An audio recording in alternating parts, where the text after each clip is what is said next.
고수비급 84강입니다.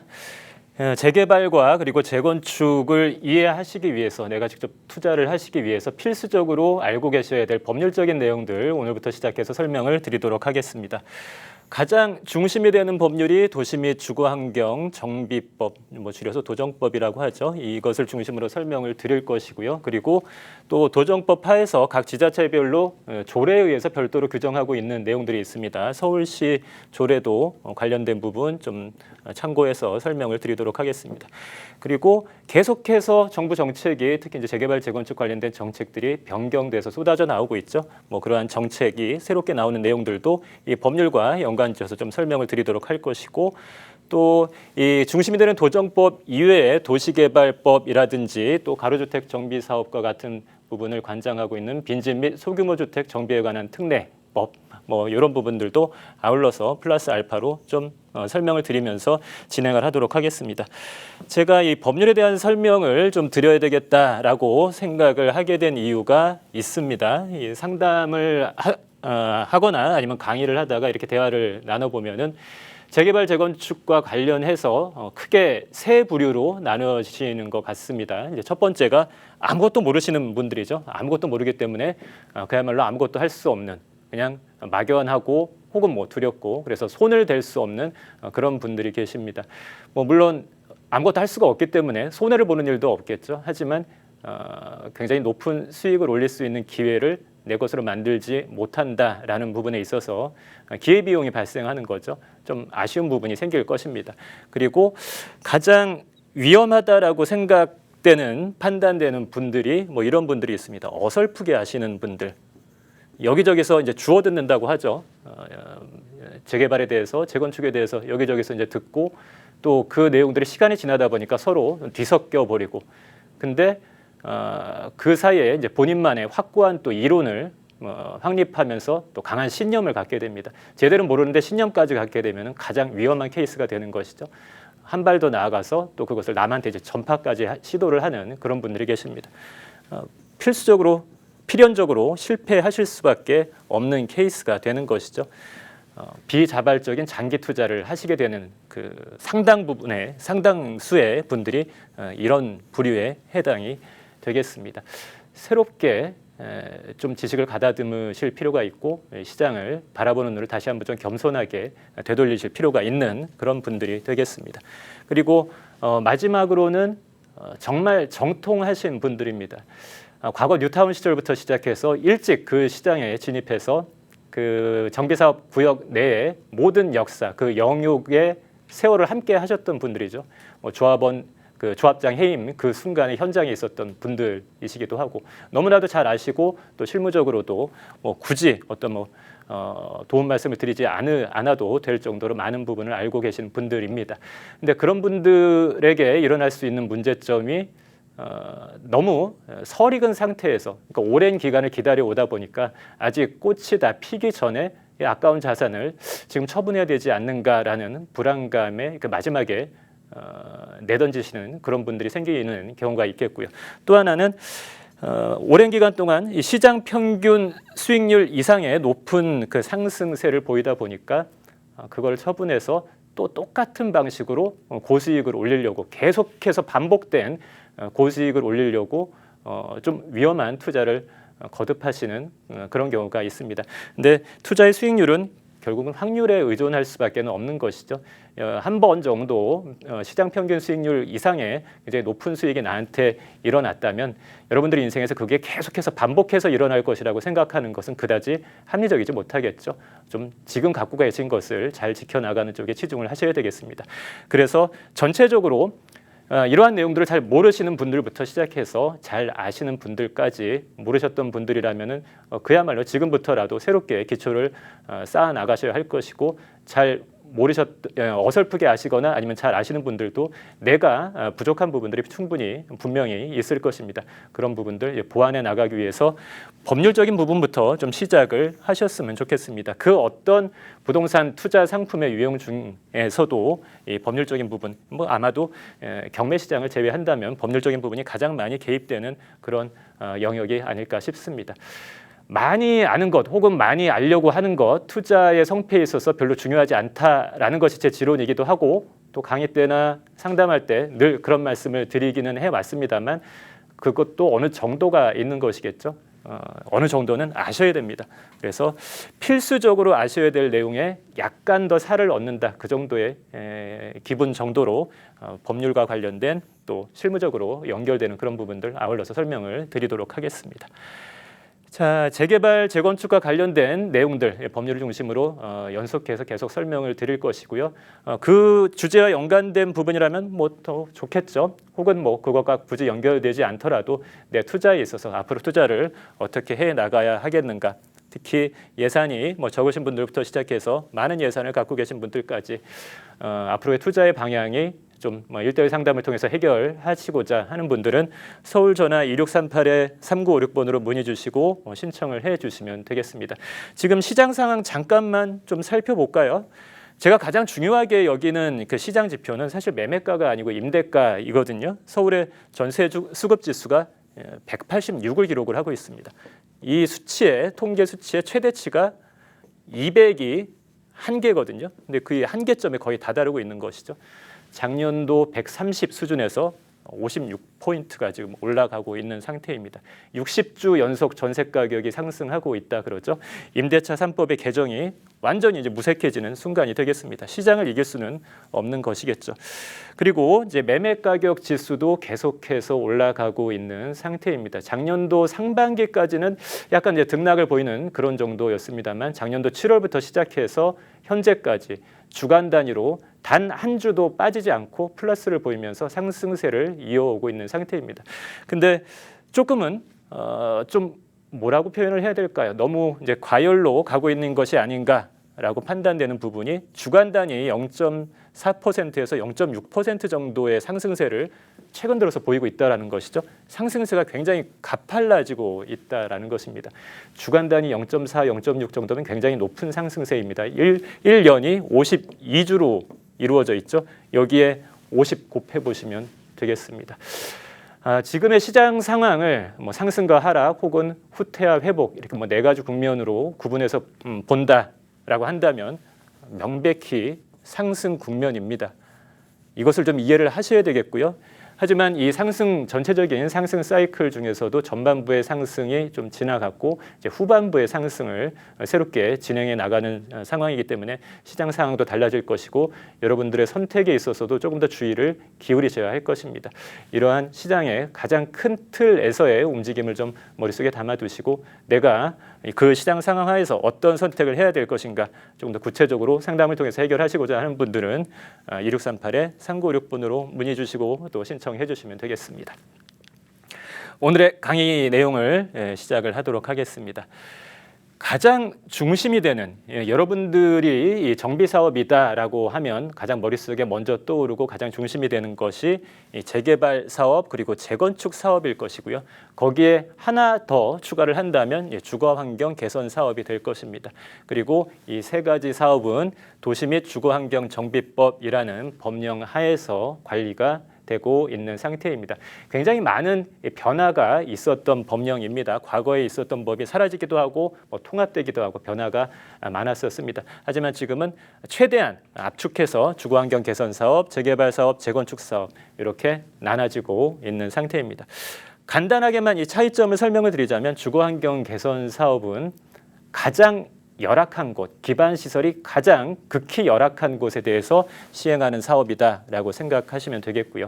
그 다음 정도 수준에서 기반 시설이 안 좋은 곳은 재개발 사업이 되겠습니다. 그리고 재건축 사업은 앞에 보통 공동주택 재건축 사업이라는 말이 따라붙죠. 주로 아파트 단지에 해당되는 사업이 되겠습니다. 기반 시설은 괜찮지만 여기에서 기반 시설을 얘기할 땐 주로 이제 도로가 해당되겠습니다. 도로망은 괜찮지만 그 건물 자체가 너무 낡아서 한번 바꿔줘야 될 필요가 있을 때 그때 이제 재건축 사업을 하게 됩니다. 그리고 이 모든 사업은 도시 및 주거환경정비법에 의해서 관리가 되고 있고 또 새롭게 초점이 맞춰지고 있는 사업 분야 중에 하나가 가로주택 정비 사업이 되겠습니다. 과거의 도시 및 주거환경 정비법 안에 일부분 그 내용이 들어가 있었습니다만 이제 좀 별도로 체계적으로 관리할 필요가 있겠다라는 그런 시장 상황에 대한 판단에서 가로주택 정비 사업은 빈집 및 소규모 주택 정비에 관한 특례법으로 별도로 관리가 되고 있는 상태입니다. 이것뿐만 아니라 자유주택 정비 사업, 소규모 주택 재건축 사업도 이 빈집 및 소규모 주택 정비에 관한 특례법에서 관리가 되고 있습니다. 도시 및 주거환경 정비법을 기준으로 기본으로 설명을 드릴 것이고요. 거기에 참고적으로 아셔야 될 만한 그런 내용들, 이 가로주택 정비 사업과 관련된 내용들도 추가로 설명을 드릴 기회가 있을 것입니다. 그리고 단독주택 재건축 사업이라는 용어를 꽤 많이 들어보셨을 것 같습니다. 방배동 단독주택 재건축 많이 들어보셨죠. 13구역, 14구역 그리고 현재 5구역, 7구역이 가장 빨리 진행이 되고 있을 것입니다. 이제 분양을 앞두고 있는 그런 상태죠. 근데 엄밀하게 이야기하면 법령 자체는 2014년도에 폐지가 된 사업 영역이 되겠습니다. 그래서 현재 단독주택 재건축 사업이라는 이름을 걸고 있는 그 정비사업 구역들은 폐지되기 전에 인가를 받아서 진행했던 그런 지역들이구나라고 생각을 하시면 되겠습니다. 또 도시환경 정비사업이라는 용어도 심심찮게 들어보시게 될 것입니다. 이것 또한 역시 2018년도에 도시환경 정비사업이라는 그 용어 자체는 사라졌고요. 과거에 주택 재개발 사업과 합쳐져서 여기 보시는 이 재개발 사업 안으로 다 들어가 버렸습니다. 여러분들이 재개발 사업이라고 한다면은 그 헌집을 부시고 새 집을 짓는 그 주거 환경과 관련된 주택과 관련된 사업만 생각하시는 경우가 있는데 그렇지가 않습니다. 상업지 그리고 공업지에 대해서 도시 기능을 활성화시키고 상권을 활성화시키는 그런 사업, 이제 과거에 도시환경 정비 사업이 갖고 있었던 그런 개념이 되겠죠. 이런 부분도 이제는 다 통폐합이 돼서 재개발 안으로 끼어 들어갔다 이렇게 생각을 하시면 되겠습니다. 또 재정비 촉진지구라는 용어도 많이 들어보셨을 것입니다. 조금 더 쉬운 대중화된 용어는 뉴타운이죠. 이 재정비 촉진지구는 어떤 사업의 분류에 해당되는 것은 아니겠고 재개발이나 재건축과 관련된 같은 다양한 이 정비 사업을 굉장히 광범위한 지역에 걸쳐서 진행을 할 때 전반적인 기반 시설을 어떻게 새롭게 바꿔 나갈 것이며 각 지역 간의 그 유기적인 연결 관계를 어떻게 조성해 나갈 것인지 그런 거의 국가 사업과 맞먹을 만한 좀 광범위한 지역을 지정을 해서 재개발 혹은 재건축을 진행을 할 때 좀 효율성을 기하기 위한 개념이 되겠습니다. 지구 지정의 개념이 되는 것이겠죠. 그리고 이 재정비 촉진지구라는 부분은 도시재정비 촉진을 위한 특별법에서 별도로 관리가 되고 있습니다. 이렇게 이 재개발 혹은 재건축과 관련된 여러분들이 가장 많이 들어보셨을 만한 용어들 그리고 그러한 사업의 방식들이 가장 상위에서 관리가 되고 있는 법령들이 어떤 법인가 이런 부분 기초적으로 좀 짚어봤고요. 자, 이게 뭐냐면 서울시 클린업 시스템이라는 것을 아직도 모르고 계셨던 분들이 있다면 지금 즉시 인터넷에서 좀 검색을 해서 들어가 보실 필요가 있습니다. 재개발이나 재건축에 대해서 관심을 갖고 계신 분이 그거를 모르고 계시다면은 좀 큰 문제가 되는 것이겠죠. 서울시 클린업 시스템에 들어가셔서 각 지역별로 현재 어떤 지역에 정비구역이 지정이 되어 있고 정비사업의 진행 정도는 어느 정도로 진행이 되고 있는지 체계적인 자료가 다 올라가 있거든요. 이것은 서울시 클린업 시스템 안에서 영등포 지역의 진행 상황들 일부를 제가 발췌해서 그대로 올려드린 것입니다. 보시면 사업 방식이 나눠져 있죠. 도시환경 정비, 재건축, 재개발, 또 도시환경 정비. 영등포가 중공업지로 상당 부분 이루어져 있다 보니 과거에 현행 도시 및 주거환경 정비법이 만들어지기 그 이전에 도시환경 정비 사업까지 포함해서 가장 기본적인 재건축, 재개발 모두가 다 총망라해서 들어가 있는 그런 모습들을 보실 수가 있겠습니다. 앞으로 상당 기간 동안 이 도시환경 정비 사업이 마무리가 될 때까지는 이 명칭이 남아 있을 것이고요. 하지만 지금은 아까 말씀드렸던 것처럼 재개발 안으로 다 포함되어 들어가 있는 상태다. 이 정도만 참고로 알아두시면 되겠고 서울시 클린업 시스템 꼭 한번 지금까지 뭔지 모르셨던 분들이라면 지금이라도 들어가셔서 한번 살펴보시는 것이 여러분들이 공부하시는 데 도움이 될 것 같습니다. 자, 가장 중심이 되는 세 가지 사업 영역, 주거환경 개선 사업 그리고 재개발, 재건축 중에서 주거환경 개선 사업을 가장 먼저 살펴보도록 하겠습니다.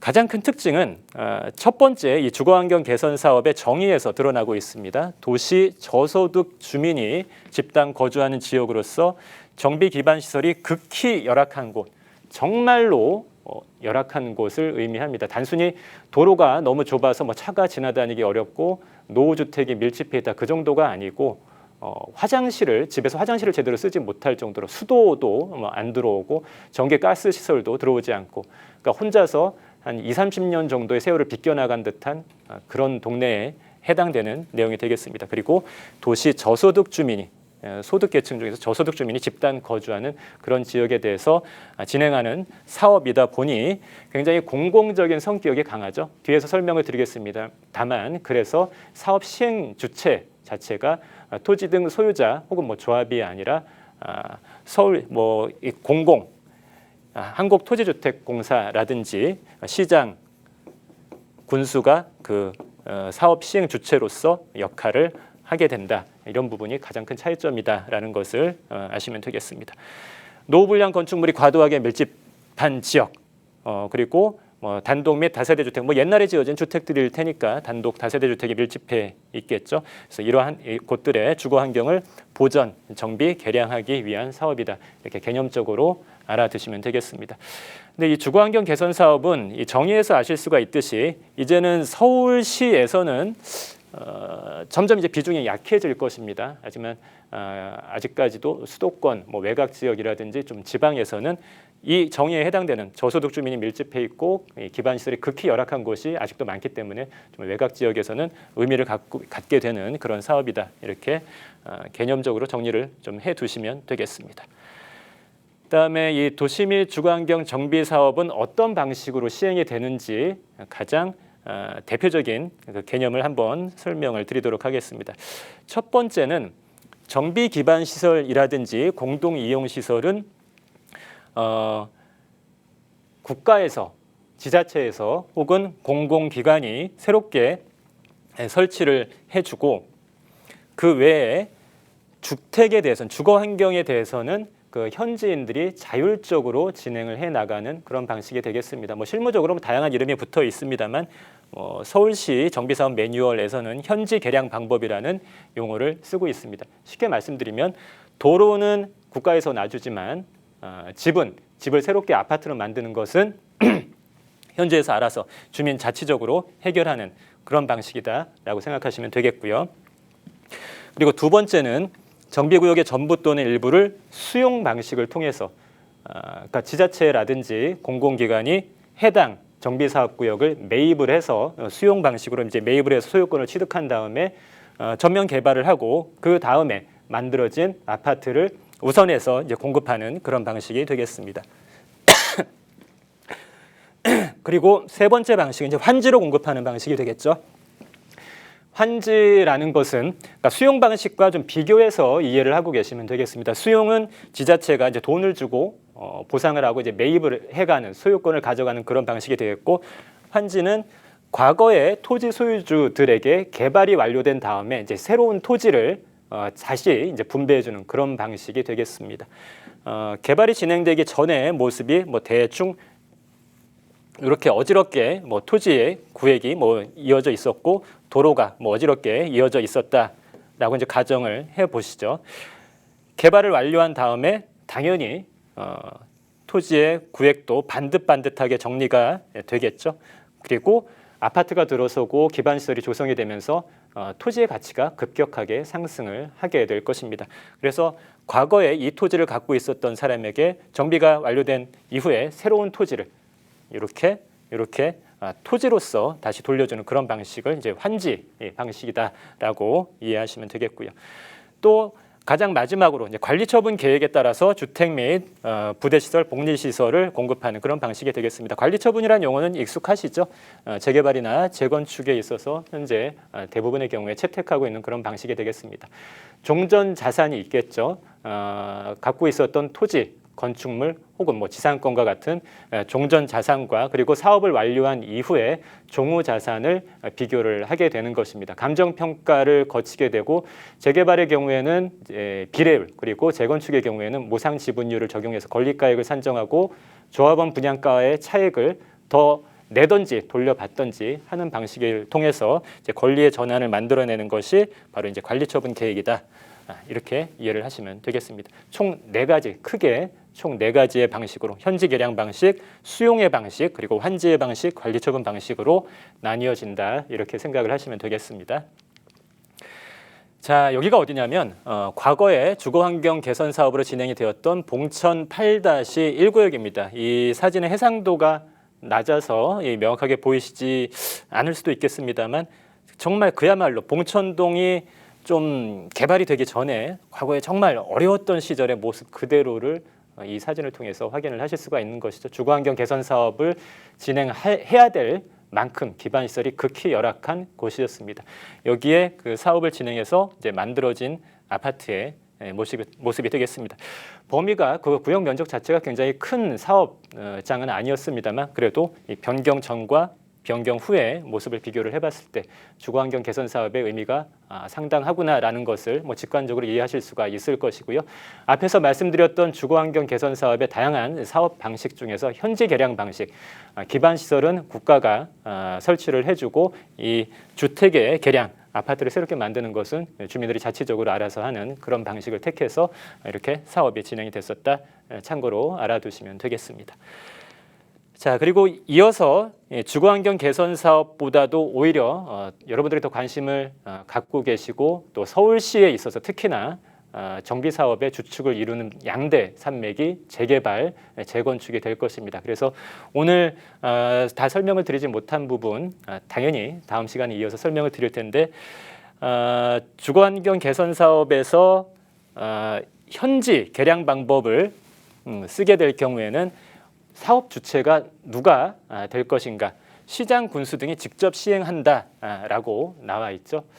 앞에서 말씀드렸던 것처럼 이 공공의 주체가 되는 사업입니다. 가장 공공의 영역이 크게 들어가는 사업이다. 그래서 시장 군수가 직접 시행을 하는 것이 원칙이 되겠고요. 그리고 예외적으로 토지 등 소유자 과반수의 동의를 얻을 경우에 시장이나 군수가 아닌 토지주택공사가 그 사업을 시행하게 될 수도 있겠습니다.